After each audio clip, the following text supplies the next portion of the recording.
Di antaranya bentuk dakwah Nabi. Kedua, dakwah Nabi pada periode Makkah dan strateginya. Ketiga, dakwah Nabi pada periode Madinah dan strateginya. Keempat, karakteristik dakwah Nabi menurut Profesor Kiai Mustafa Yaakob MA. Di sini saya akan menjelaskan tentang bentuk dakwah Nabi terlebih dahulu.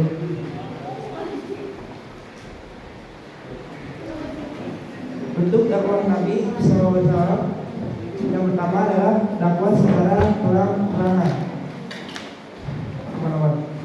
Dakwah secara rahasia.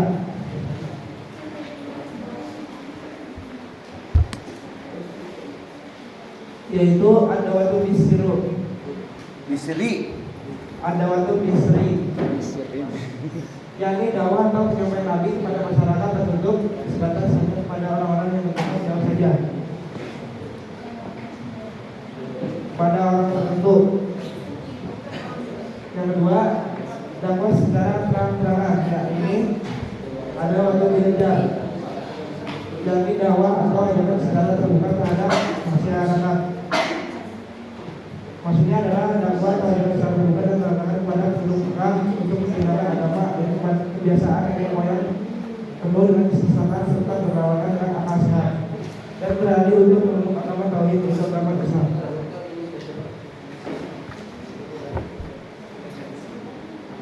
Dakwah periode Makkah dan strateginya.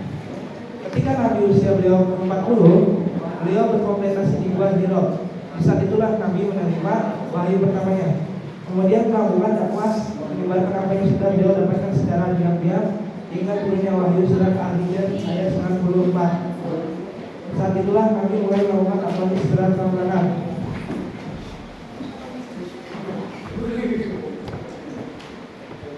Dakwah periode Nabi di Madinah dan strateginya. Setelah melewati berbagai peristiwa, kemudian Nabi dan sahabat melakukan hijrah ke Madinah. Ketika itu Nabi melakukan hijrah, puncaknya adalah bantuan atau pemboikotan terhadap Bani Hashim yang merupakan tempat Nabi SAW berlindung.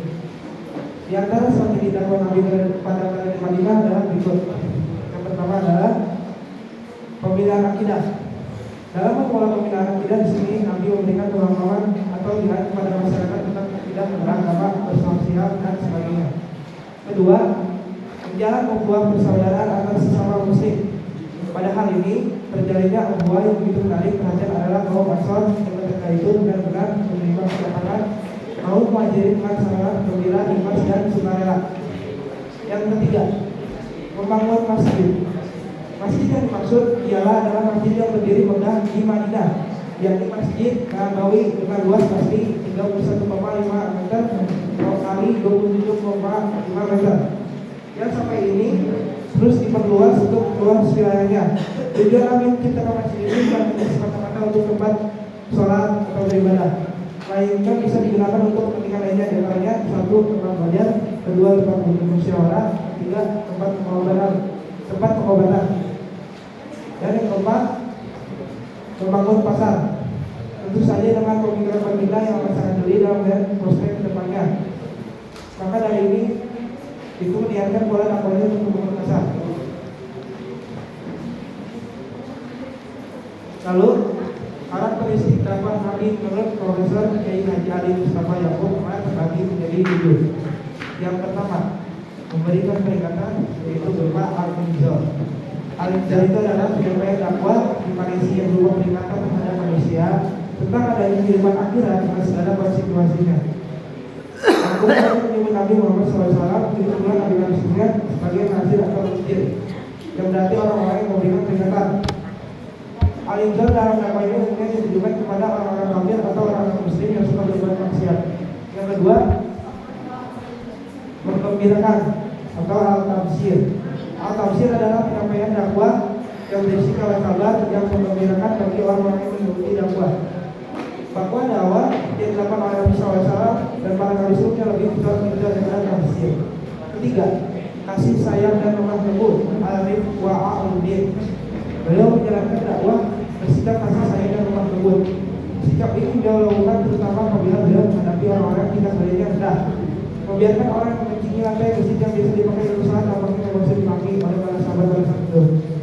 Keempat, memberikannya kemudahan, yakni al-taizir.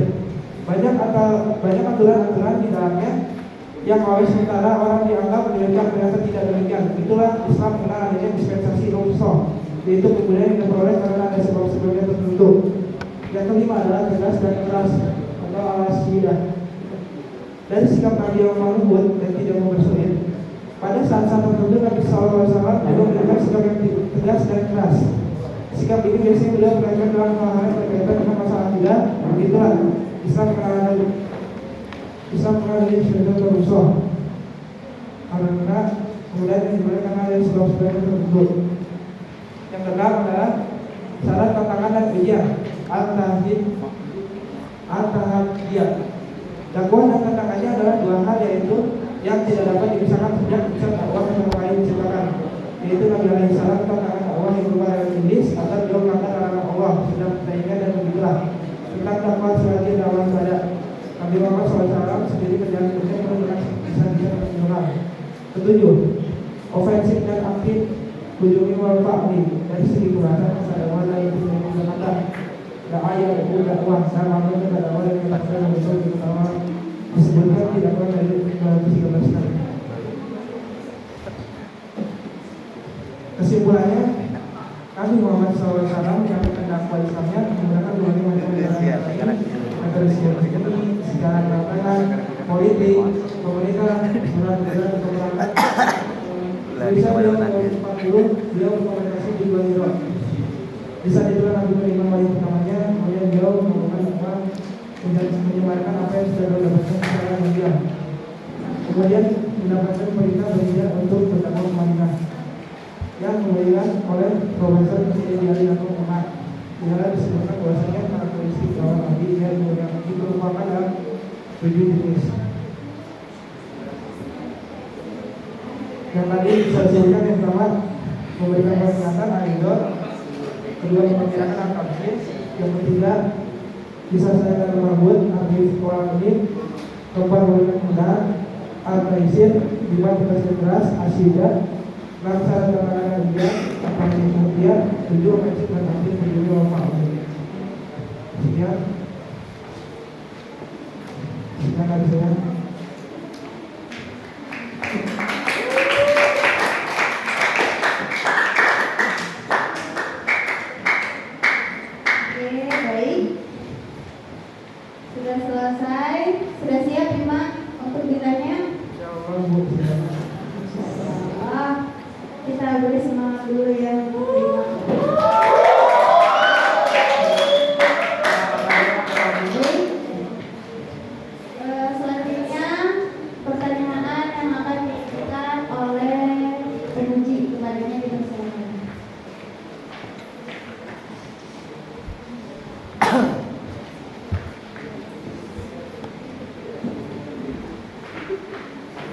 Bismillahirrahmanirrahim. Assalamualaikum warahmatullahi wabarakatuh. Waalaikumsalam warahmatullahi wabarakatuh. Bima, materinya apa Bima? Materinya tentang karakteristik dakwah Nabi, karakteristik yang bersama Yakob, analisis Yakob, tentang sejarah dan metode dakwah Nabi kita. Sudah dipahami? Insya Allah sudah dipahami. Sudah dipahami. Nabi Muhammad berdakwah berapa tahun? Jangan buka-buka. Nabi Muhammad berdakwah berapa tahun?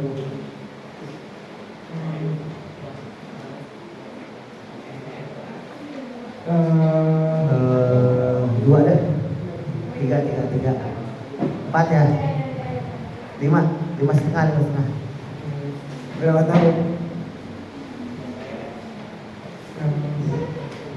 Nggak tahu. Di Mekah berapa tahun?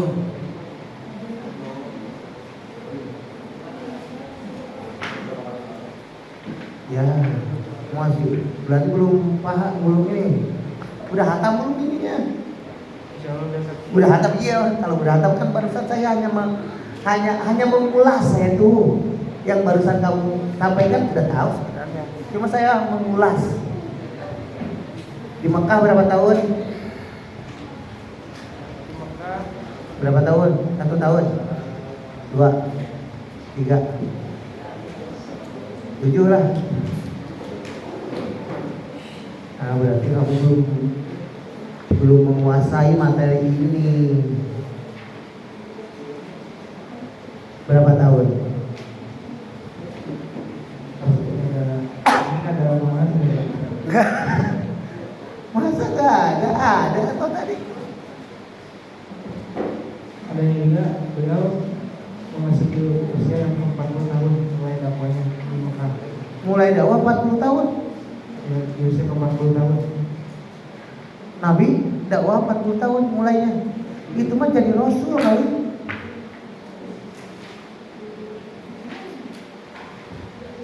Dia akan jadi rasul. Irsalun Nabi di arba'ina itu rasul. Ya, bukan. Salah saya. Ya, benar. Oh benar. Iya berarti dakwah Nabi berapa tahun? Nggak tahu, 40 deh. 4,5 dah. Nggak tahu. Kan ini karakteristik dakwah Nabi, ya kan? Pengertian dakwah sendiri itu tahu nggak? Apa itu dakwah? Udah ya, jangan dulu buka-buka tuh. Aduh, ya mau buka paling dibuatkan wae. Apa? Dakwah itu adalah mengajak manusia dengan cara bijaksana kepada jalan yang benar sesuai dengan perintah Tuhan untuk memasyarakat kebahagiaan di dunia dan di akhirat. Nah, itu menurut siapa definisi tersebut? Menurut Profesor Dr. Abdul Malik, Dewan Guru Besar Jurusan Agama Fakultas Adab Universitas Baghdad. Oh, ada footnote-nya. Mana coba? Wih.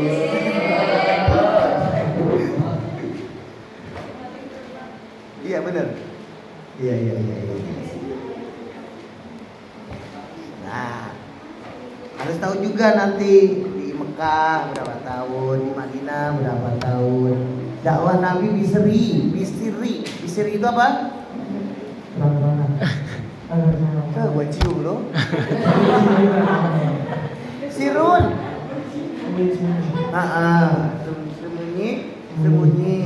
Sembunyi. Makna sembunyi itu seperti apa? Maknanya itu yang ini dakwah ini Sesumputan. Enggak kayak gimana bunyi? Secara sini Nabi dakwah dengan cara rahasia itu menyampaikan ajarannya terhadap orang-orang tertentu, keluarga maupun teman-teman beliau anggap dapat menerima ajaran Islam dan tidak dapat menimbulkan reaksi dan dapat menghalangi lanjutnya dakwahnya. Hah? Dia ke siapa kerabatnya? Dan kerabatnya seperti contohnya Abu Bakar As-Siddiq, Abu Bakar. Terus Siti Khadijah. Siti Khadijah. Siapa sih Siti Khadijah? Istrinya Nabi. Istri Nabi. Terus coba sebutin kerabatnya Nabi siapa? Jangan sampai nggak tahu lagi silsilah Nabi Muhammad. Nabi Muhammad bin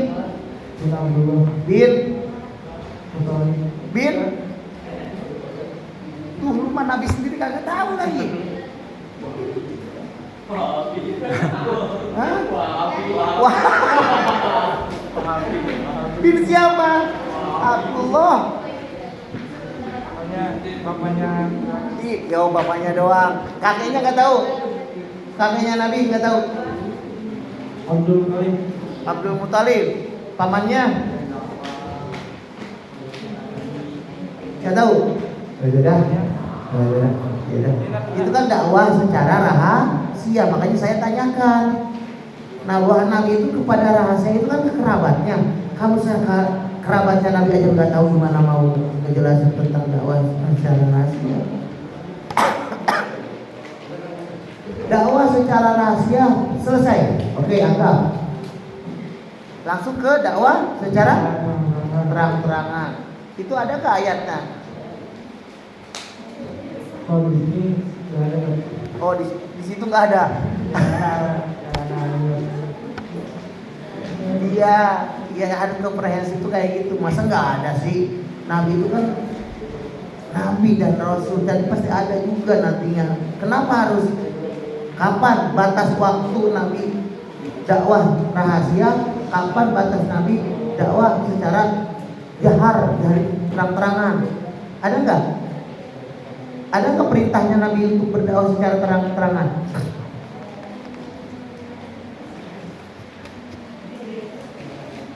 Sebelum masuk ke karakteristik ya, ada nggak? Nggak ada. Adalah berarti karakteristiknya Nabi ada berapa? Menurut Ali Mustafa?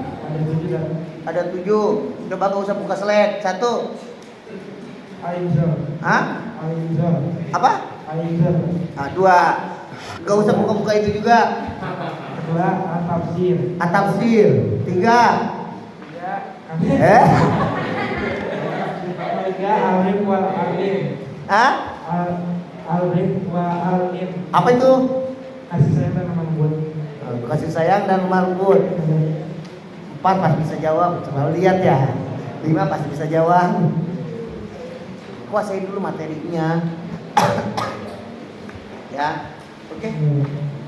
Jadi menurut kesimpulannya, apakah sesuai karakteristik dakwah Nabi menurut Ali Mustafa Yakub dengan yang sudah dilakukan oleh Nabi?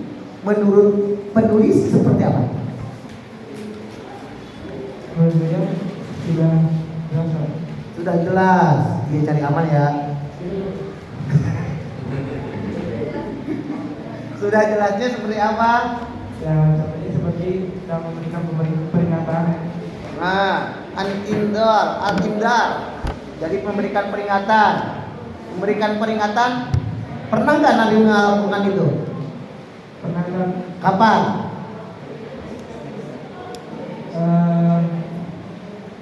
Melakukan peringatan terhadapnya atau kapan yang mendatang. Yang kedua, menggembirakan Al-Tafsir. At-Tabsyir, Al-Bashar. Nah, apa tuh? Kapan? Yang mainnya dapat berisi kabar-kabar yang menggembirakan bagi orang-orang yang mengikuti dakwahnya. Iya. Pernah nggak dilakukan oleh Nabi itu? Pernah kan? Pernah. Nah, Ketika kapan? Gak tahu. Gak ada di situ Pak. Gak ada. Ustaz, gak ada. Terus kasih sayang dan lemah lembut. Ar-Rafi dan Al-Lain. Al-Lain.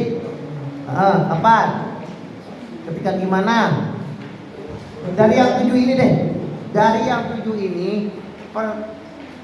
jawab salah satunya peristiwa yang pernah Nabi lakukan dakwahnya. Kapan waktunya? Contohnya dari kasih sayang dan lemah lembut. Beliau melakukan dakwahnya menghadapi orang-orang yang tingkat nilainya rendah. Contohnya ada satu orang sini ada masjid yang biasa dipakai untuk sholatnya. Tampaknya yang biasa dipakai sholat. Ya. Terus kata Nabi, biarkan saja. Terus? Siapa itu orangnya?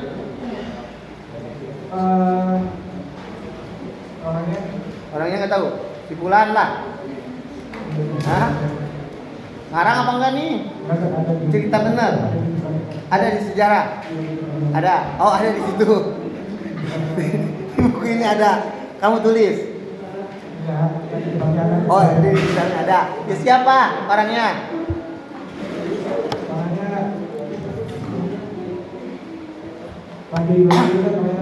Gini, intinya Bima, kenapa saya tanyakan itu? Karena Kiai Haji Ali Mustafa Yakub itu tidak akan mungkin menulis karakteristik dakwah Nabi kalau tidak ada contoh dan al-misal dari sebuah kejadian. Pasti ada contohnya. Nabi berdakwah secara lain, secara melembut. Ketika kapan? Pasti ada contohnya. Nabi berdakwah secara apa lagi? Tegas dan keras, asyidah. Kapan? Ada waktunya. Iya, saya hanya memberitahukan ke kamu. Ya, makanya kamu harus memperdalam lagi. Karena karakteristik sebuah karya ilmiah itu kan harus bisa diuji kebenarannya. Kalau ini seandainya benar apa enggaknya, Tanda tanya. Benar nggak sih? Benar. Ya kalau benar, apa jawabannya? Kapan dakwah Nabi secara tegas? Nggak tahu kan? Ya, pokoknya ada saat di sananya juga kayak gitu ya. Ya udahlah. Syukran. Assalamualaikum warahmatullahi wabarakatuh. Waalaikumsalam warahmatullahi wabarakatuh.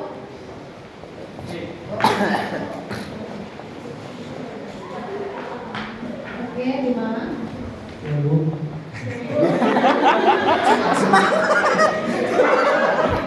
Udah pasrah aja.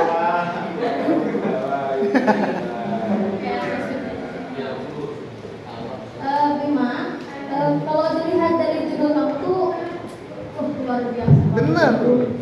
Kalau dilihat dari judul kamu tuh ini udah setara profesor sih.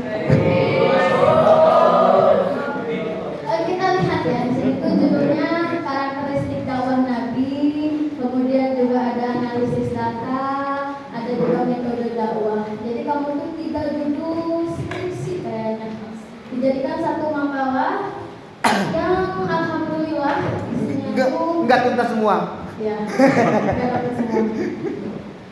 Di sini dijelaskan bahwasanya Rasulullah itu tadi melakukan dakwah pertama kali pada umur berapa? 40. Umur berapa Rasulullah pertama kali berdakwah? Ada nggak? Nggak ketemu. Ah, Ada yang bawa laksal nggak? nggak ketemu. Nggak ketemu. Di sini ibu mau sedikit mengkoreksi tadi tulisan tadi itu kurang paham. Di sini kan ditulis ya bahwasanya pada umur 40 tahun itu Rasulullah itu mengasingkan diri di Gua Hiro sebagai tempat untuk berkhalwat. Khalwat apa? Khalwat apa? Khalwat itu apa? Benar betul. Hah? Iya. Bersolawat atau berkhalwat? Itu mah ya asal aneh gitu ya. Yang Rasulullah serangan di Gua Hiro terus berkhalwat. Gimana? Itu kamu salah pengertian apa gimana sampai pada akhirnya ibu membaca kembali? Ternyata memang benar. Setelah 6 bulan berkhalwat di Gua Hiro, suatu malam beliau didatangi oleh malaikat Jibril. Kalau kamu melihat kepada pengertian khalwat itu sendiri adalah hubungan antara laki-laki dan perempuan.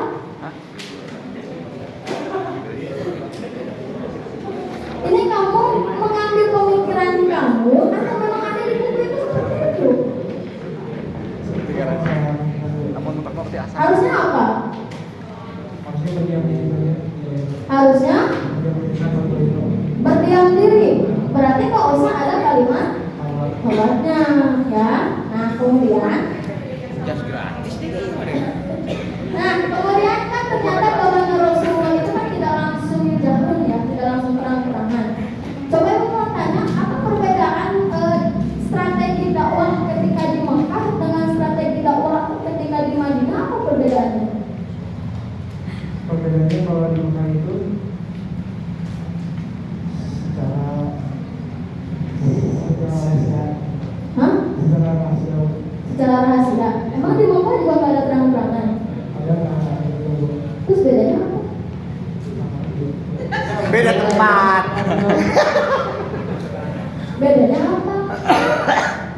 bedanya kalau misalkan bedanya kalau misalkan rahasia itu punya kekuatan sendiri memberitahu namanya kalau masyarakat itu kepada masyarakat kepada masyarakatnya. Strateginya bagaimana? Kan kalau yang di Mekah itu strateginya itu kepada kamu tadi kepada keluarga-keluarga terdekat gitu kan? Ya kan? Terus kalau itu kan cara sembunyi-sembunyi itu. Kalau yang secara terang-terangan di Mekah itu gimana? Cara pertama kali Rasulullah memberitahu bahwasanya beliau itu sedang memulai dakwahnya secara terang-terangan itu bagaimana?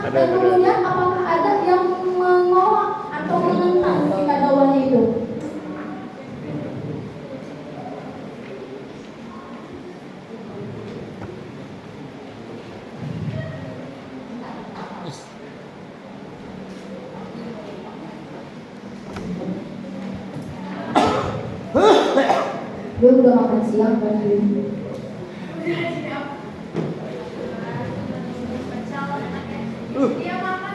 Biksi. Greput. Kalau enggak gini deh, dakwah di Makkah itu sasarannya apa? Kalau dakwah di Madinah itu sasaran strateginya apa?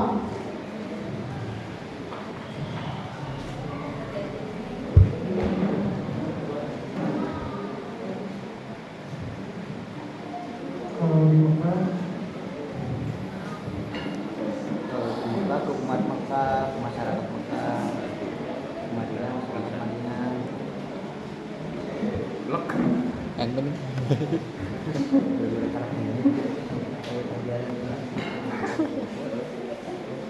Langsung diamankan. Jadi belajar itu sangat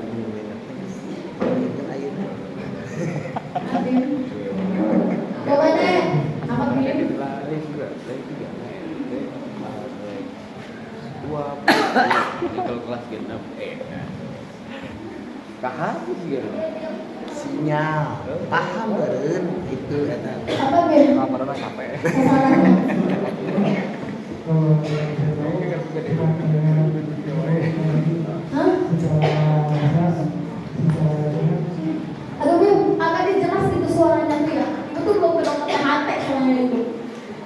Angkat suaranya.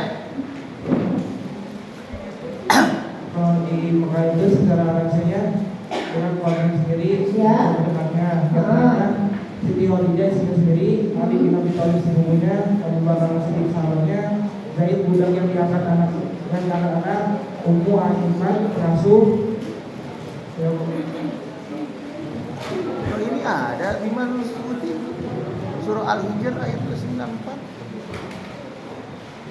Kalau yang di Madinah, kalau yang di Madinah dengan cara kondisi sosial Bu Kondisi sosial. Ya. kondisi sosial selain daripada sosial yang lebih perlu diperhatikan sangat apa? kondisi politik dan kondisi ekonominya Bu. Nah, kemudian kan di sini judulnya analisis data ya. Ada nggak analisis data?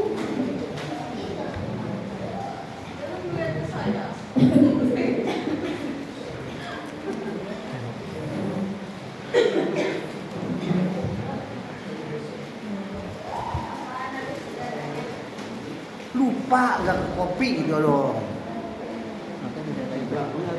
Pesan lancar di kopi kalau kok lancar. Tapi Pak, apa sih dong?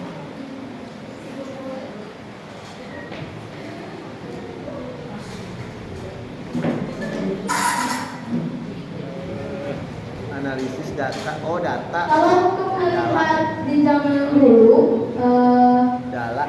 dengan zaman yang sekarang, apa tadi yang pernah dibuka oleh Mudir kan, yang berbeda itu kan kalau dulu itu dakwahnya big house saja sudah banyak yang percaya. Kalau sekarang kan melihat daripada halnya.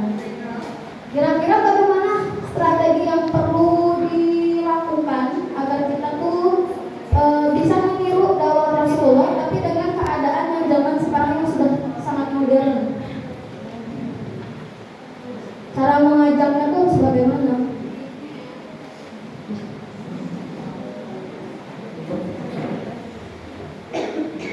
Ini menurut kamu? dengan secara perlahan Bu. Dengan segala dengan secara perlahan dengan cara bertahap. perlahan dan proses secara perlahan dan proses Bu. Secara perlahan dan proses. Prosesnya itu kayak gimana? Masa gini, kamu mau mengajakin orang, mau mengajak kepada kebaikan, terus kamu mau tahu hasilnya itu ada perubahan tidak dari orang itu dari ajakan kamu ini.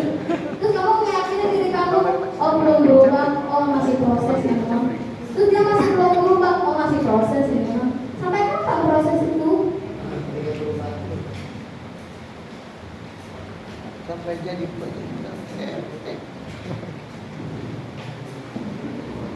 Hah?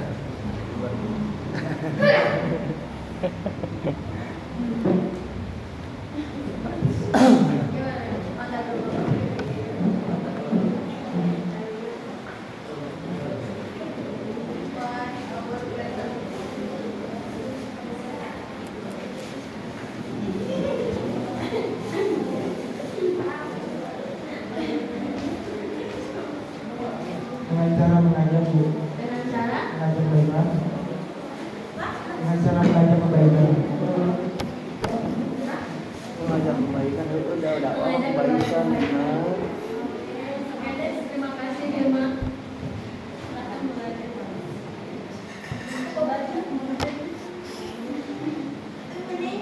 Ada yang nanya nggak? Ada yang mau bertanya? Mas Homis. Ini Nih, jawab ini Profesor. masih tentang dakwah ya. Saling terdengar. Ada yang ingin ditanyakan? Alam Ridwan mau? Siapa lagi? Selfie. Alam Fahmi. Berah. Allah mau nanya? Kamu kan tahu ya?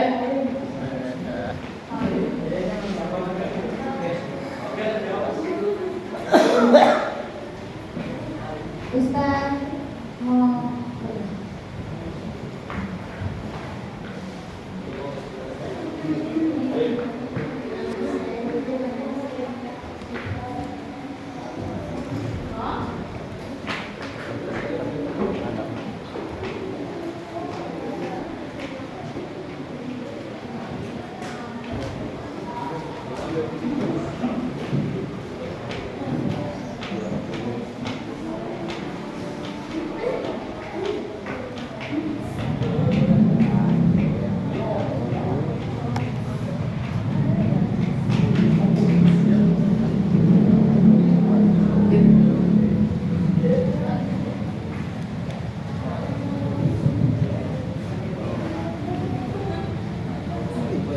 Pakai perasaan.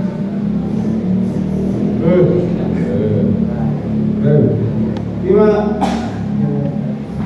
Hadir. Itu peringatan ini. Udah. Nggak apa-apa. Nah, nggak apa-apa.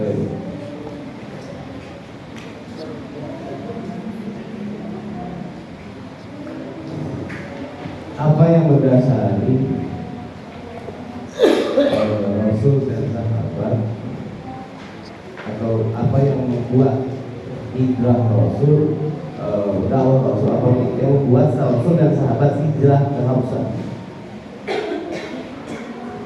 Yang menjadi penyebab Rasul dan sahabat pertama kali hijrah dari Makkah ke Habsah, yang sekarang Madinah, Madinah.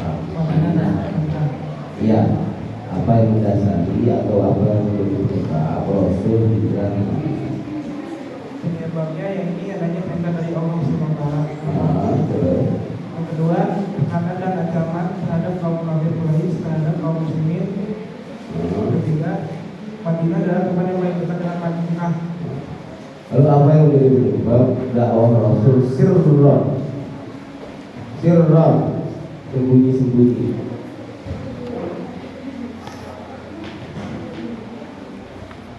Kenapa Rasul berdakwah pada awal penyebaran agama Islam itu sirra?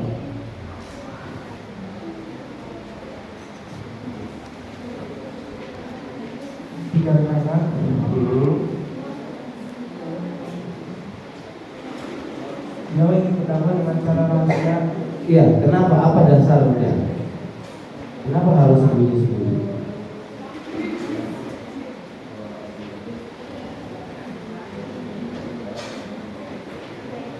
Agar beliau diangkat dapat menerima ajarannya dan tidak dapat menimbulkan reaksi yang dapat menghalanginya dan tidak dakwahnya.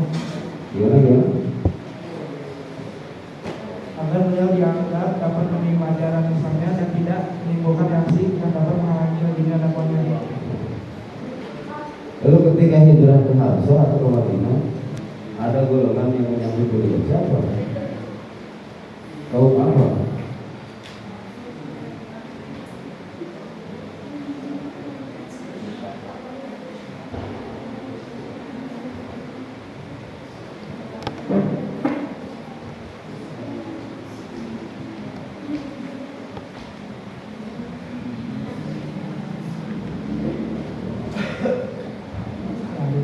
Hah? Nggak tahu. Oh. Siapa kaum Ansor itu? Kaum Ansor itu siapa?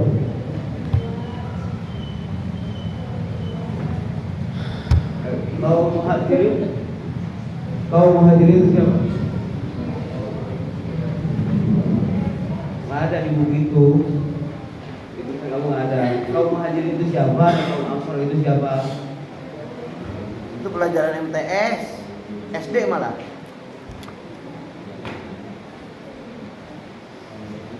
Atau golongan Muhajirin dan golongan Ansor. Golongan Ansor itu siapa? Golongan Muhajirin itu siapa?